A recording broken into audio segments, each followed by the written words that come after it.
সংবাদ সবাইকে স্বাগত জানাচ্ছি। আমি ফিরোজ তোহা। শুরুতেই সংবাদ শিরোনাম।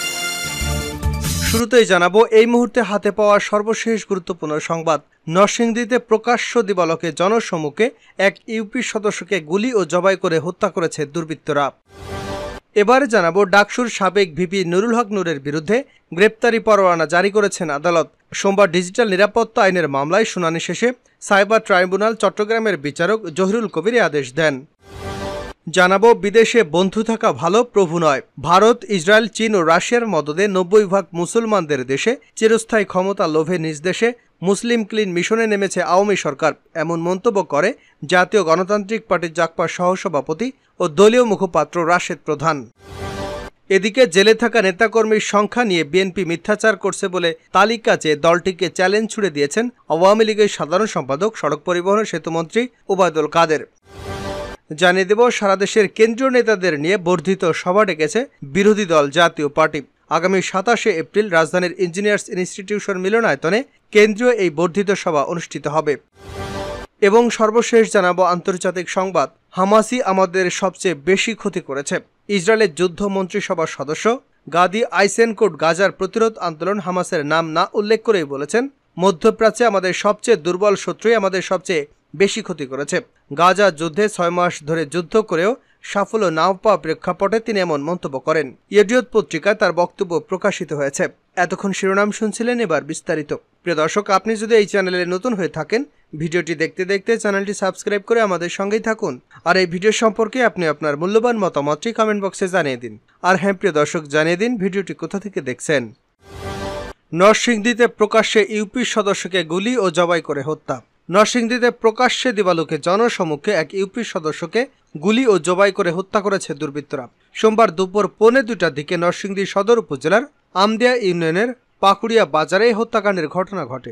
নিহত রুবেল আহমেদ ওরফে বডি রুবেল আহমেদিয়া ইউনিয়ন পরিষদের 8 নং ওয়ার্ড সদস্য। তিনি বয়ুম গ্রামের শাহজাহান মিয়ার ছেলে। স্থানীয়দের বরাতে পুলিশ সদস্য জানায়, নরসিংদীর আমদিয়া ইউনিয়ন পরিষদের 8 নং ওয়ার্ড সদস্য নিহত রুবেল আহমেদ ওরফে বডি রুবেল দুপুরে পুকুরিয়া বাজারে আসেন। কাজ শেষে 1:45টার দিকে মোটরসাইকেলে করে বাড়ির দিকে যাচ্ছিলেন। ওই সময় প্রাইভেট কারে করে একদল দুর্বৃত্ত তাকে লক্ষ্য করে পরপর 6 রাউন্ড গুলি ছোড়ে। গুলিবিদ্ধ হওয়ার পর রুবেল মাটিতে লুটিয়ে পড়েন। পরে দুর্বৃত্তরা তার শরীরের উপরে বসে গলা কেটে জবাই করে মৃত্যু নিশ্চিত করে পালিয়ে যায়।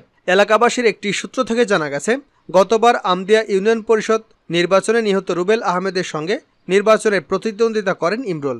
ওই সময় দুই প্রার্থীর মধ্যে একাধিকবার হামলা, মামলা ও বাড়িঘর ভাঙচুরের মতো ঘটনা ঘটে। ওই নির্বাচনে প্রভাব খাটিয়ে নিহত রুবেল বিজয়ী হন। নির্বাচনের পরবর্তী সময়ে প্রতিদ্বন্দ্বী প্রার্থী ইমরুলের সঙ্গে দ্বন্দ্ব আরও চরমে পৌঁছে। এর জের ধরে এই হত্যাকাণ্ড ঘটে থাকতে পারে বলে মনে করেন স্থানীয় অনেক বাসিন্দা। হত্যাকাণ্ডের ঘটনার সত্যতা নিশ্চিত করে মাধবদী থানার উপপরিদর্শক ফজলে রাব্বি বলেন, হত্যাকাণ্ডের খবর পেয়ে ইউপি সদস্যের মরদেহ উদ্ধার করে ময়নাতদন্তের জন্য সদর হাসপাতাল মর্গে পাঠানো হয়েছে। হত্যাকাণ্ডের রহস্য উদ্ঘাটনে তদন্ত করছে পুলিশ। ভিপি নূরের বিরুদ্ধে গ্রেপ্তারি পরোয়ানা। ডাকসুর সাবেক ভিপি নুরুল হক নূরের বিরুদ্ধে গ্রেপ্তারি পরোয়ানা জারি করেছেন আদালত। সোমবার ডিজিটাল নিরাপত্তা আইনের মামলার শুনানি শেষে সাইবার ট্রাইব্যুনাল চট্টগ্রামের বিচারক জহিরুল কবির আদেশ দেন। প্রধানমন্ত্রী শেখ হাসিনা ও শিক্ষামন্ত্রী মহিবুল হাসান নওফেল চৌধুরী এবং ছাত্রলীগ ও যুবলীগ নিয়ে কটূক্তির অভিযোগে তার বিরুদ্ধে ডিজিটাল নিরাপত্তা আইনে মামলা করেন ছাত্রলীগের সাবেক এক কর্মী। আদালত সূত্র জানায়, 2022 সালের 14 জুন ছাত্রলীগ চট্টগ্রাম বিশ্ববিদ্যালয় শাখার সাবেক আইন সম্পাদক শাহরিয়ার ইয়াসির আরাফাত বাদী হয়ে সাইবার ট্রাইব্যুনাল চট্টগ্রামের ডিজিটাল নিরাপত্তা আইনে মামলা করেন। এতে ডাকসুর সাবেক ভিপি নুরুল হক নূরকে আসামি করা হয়। মামলার অভিযোগে বলা হয়, 2022 সালের 1 জুন নূর বাংলা নিউজ বিডি নামের একটি পেজ থেকে প্রধানমন্ত্রী শেখ হাসিনা, শিক্ষামন্ত্রী, ছাত্রলীগ ও যুবলীগকে নিয়ে কটূক্তি করেন এবং ফেসবুকে পোস্ট করেন। পরে তা সামাজিক যোগাযোগ মাধ্যমে সমগ্র বাংলাদেশ সহ বহির্বিশ্বে ছড়িয়ে পড়ে। ট্রাইব্যুনালের সরাসরি কৌশলী মেজবা উদ্দিন চৌধুরী জানান, ছাত্রলীগ কর্মীর করা মামলার তদন্তের জন্য 2 বছর আগে পুলিশের অপরাধ তদন্ত বিভাগ সিআইডিকে নির্দেশ দিয়েছিল আদালত। তদন্ত শেষে সিআইডি সাবেক ডাকসুর ভিপি নুরুল হকের বিরুদ্ধে আদালতে প্রতিবেদন দেন। সোমবার আদালত তা গ্রহণ করে নূরের বিরুদ্ধে গ্রেপ্তারি পরোয়ানা জারি করেন। বিদেশে বন্ধু থাকা ভালো, প্রভু নয়, রাশেদ প্রধান। ভারত, ইসরায়েল, চীন এবং রাশিয়ার মদদে 90% মুসলমানদের দেশে চিরস্থায়ী ক্ষমতার লোভে নিজ দেশে মুসলিম ক্লিন মিশনে নেমেছে আওয়ামী লীগ সরকার, এমন মন্তব্য করে জাতীয় গণতান্ত্রিক পার্টি জাকপার সহসভাপতি ও দলীয় মুখপাত্র রাশেদ প্রধান। তিনি বলেন, বিদেশে আমাদের বন্ধু থাকা ভালো, কিন্তু প্রভুত্ব বা দাসত্ব করা ভালো নয়। দেশবাসীর আকাঙ্ক্ষা হচ্ছে যে দেশগুলো সরকার মুসলমানদের গুলি করে এবং পিটিয়ে হত্যা করে সেই দেশগুলোতে নামাজ এবং আজান নিষিদ্ধ। সে দেশের সঙ্গে রাতের আধারে আওয়ামী লীগ সরকারের কিসের সম্পর্ক জনগণ জানতে চায়। তিনি বলেন, আলামত ভালো নয়। বাংলাদেশের আকাশে স্বৈরতান্ত্রিক রাষ্ট্রগুলোর আনাগোনা বাড়তে শুরু করেছে।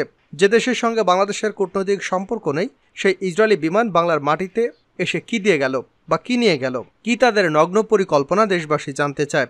অবিলম্বে ভারত ও ইসরায়েলের সঙ্গে আওয়ামী লীগের গোলামি চুক্তি কি এবং ইসরায়েলি বিমান গভীর রাতে বাংলাদেশে আসার কারণ পররাষ্ট্র মন্ত্রণালয়কে জনসম্মুখে প্রকাশ করতে হবে।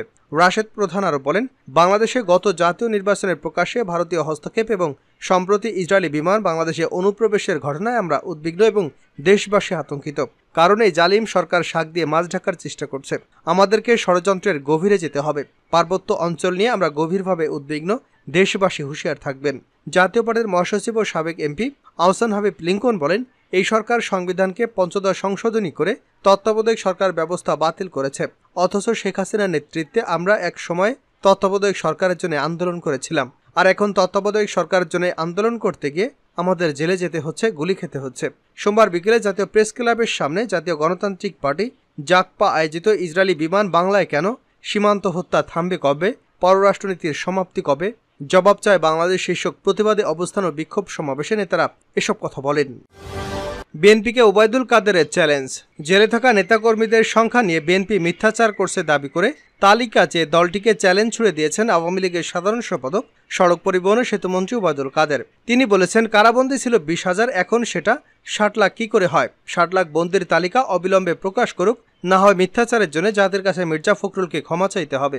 আওয়ামী লীগ সভাপতির ধানমন্ডি রাজনৈতিক কার্যালয়ে সোমবার দুপুরে এক ব্রিফিংয়ে তিনি এসব কথা বলেন। বিএনপি রাজনীতির সমালোচনা করে ওবায়দুল কাদের বলেন, 17 এপ্রিল মুজিবনগর দিবস, স্বাধীন বাংলাদেশের প্রথম সরকারের দিবস। এই দিনটিকে তারা অস্বীকার করে। 10 এপ্রিল প্রথম স্বাধীন বাংলাদেশ সরকার গঠন হয়, সেটা অস্বীকার করে। স্বাধিকার আন্দোলনের মাইলফলক 7 জুন অস্বীকার করে। বিএনপি বাঙালির সংস্কৃতির চেতনা নিয়ে ইতিবাচক রাজনীতি করবে, এটা আমি বিশ্বাস করি না। বাংলাদেশের স্বাধীনতার চেতনাকে ধ্বংস করার জন্য বিএনপির জন্ম মন্তব্য করে আওয়ামী লীগ সাধারণ সম্পাদক বলেন, তারা বাংলাদেশের অস্তিত্বের মূলে আঘাত করতে চায়। 71-এ তাদের যে ভূমিকা, হঠাৎ করে বাঁশিতে ফু দিলেন, অমনি তিনি ঘোষক হয়ে গেলেন। ইরান ও ইসরায়েল উত্তেজনা নিয়ে তিনি এক প্রশ্নের জবাবে বলেন, আমরা যুদ্ধ চাই না, শান্তি চাই। জানাবো আন্তর্জাতিক সংবাদ। হামাসই আমাদের সবচেয়ে বেশি ক্ষতি করেছে, ইসরায়েলি মন্ত্রী। ইসরায়েলের যুদ্ধ মন্ত্রিসভার সদস্য গাদি আইসেনকোট গাজার প্রতিরোধ আন্দোলন হামাসের নাম না উল্লেখ করেই বলেছেন, মধ্যপ্রাচ্যে আমাদের সবচেয়ে দুর্বল, ক্রমশই আমাদের সবচেয়ে ক্ষতি করেছে। গাজা যুদ্ধে 6 মাস ধরে যুদ্ধ করেও সাফল্য না পাওয়া প্রেক্ষাপটে তিনি এমন মন্তব্য করেছেন। এডিওত পত্রিকায় তার বক্তব্য প্রকাশিত হয়েছে। ইসরায়েলি মন্ত্রী বলেন, অর্ধ বছরের বেশি সময় ধরে ক্ষুদ্র গাজা উপত্যকায় বোমা বর্ষণ করেও বন্দীদের উদ্ধার করতে ইসরায়েলি সেনাবাহিনী ব্যর্থ হয়েছে। তিনি ডেমোক্রেটিক ইনস্টিটিউট কনফারেন্সে বলেন, মধ্যপ্রাচ্যের দুর্বলতম শত্রু আমাদের সবচেয়ে বেশি ক্ষতি করেছে। এখন আমাদের উচিত হবে আমাদের কৌশল পরিবর্তন করা। তিনি বলেন, অনেক বছর না কাটা পর্যন্ত বর্তমান যুদ্ধের ফলাফল পরিষ্কার হবে না। ইরান হামলার পর সোমবার থেকে ইসরায়েলের স্কুলগুলো খুলে দেওয়া হবে। চলতি সপ্তাহের শেষ দিকে ইরানে নজিরবিহীন বিমান হামলার কারণে ইসরায়েল তাদের স্কুলগুলো বন্ধ রাখার নির্দেশনা দেওয়ার পর সোমবারই ইরান জুড়ে স্কুলগুলো আবার খুলে দেওয়ার ঘোষণা দিয়েছে সেনাবাহিনী। ইরান শনিবার রাতে ইসরায়েলি ভূখণ্ডে 300টিরও বেশি ক্ষেপণাস্ত্র এবং ড্রোন হামলা চালিয়েছে, যার বেশিরভাগই ইসরায়েল ও তার মিত্ররা প্রতিহত করেছে বলে সামরিক বাহিনী বলেছে। এই হামলায় ইসরায়েল এবং ইরানের মধ্যে সর্বাত্মক যুদ্ধের আশঙ্কা সৃষ্টি করেছে। হামলায় কেউ মারা না গেলেও 12 জন আহত হয়েছেন। একটি পরিস্থিতি মূল্যায়ন করার পর সামরিক বাহিনী সোমবার ভোরে এক বিবৃতিতে বলেছে, ইসরায়েল জুড়ে শিক্ষা কার্যক্রম পুনরায় চালুর সিদ্ধান্ত নেওয়া হয়েছে। সেনাবাহিনীর বিবৃতিতে আরও বলা হয়েছে, লেবাননের সাথে সীমান্তের উত্তরাঞ্চলে এবং গাজা উপত্যকার কাছাকাছি সম্প্রদায়গুলোতে শিক্ষা কার্যক্রম আবার শুরু হবে। বিবৃতিতে আরও বলা হয়েছে, বেশিরভাগ জায়গায় বড় সভা সমাবেশের উপর নিষেধাজ্ঞাও তুলে নেওয়া হবে। ইসরায়েল সিরিয়ার ইরানি কনসুলেট ভবনে হামলা চালিয়ে ভবন ধ্বংস করে এবং 2 জন জেনারেল সহ 7 জন রেভলিউশনারি গার্ডকে হত্যা করে।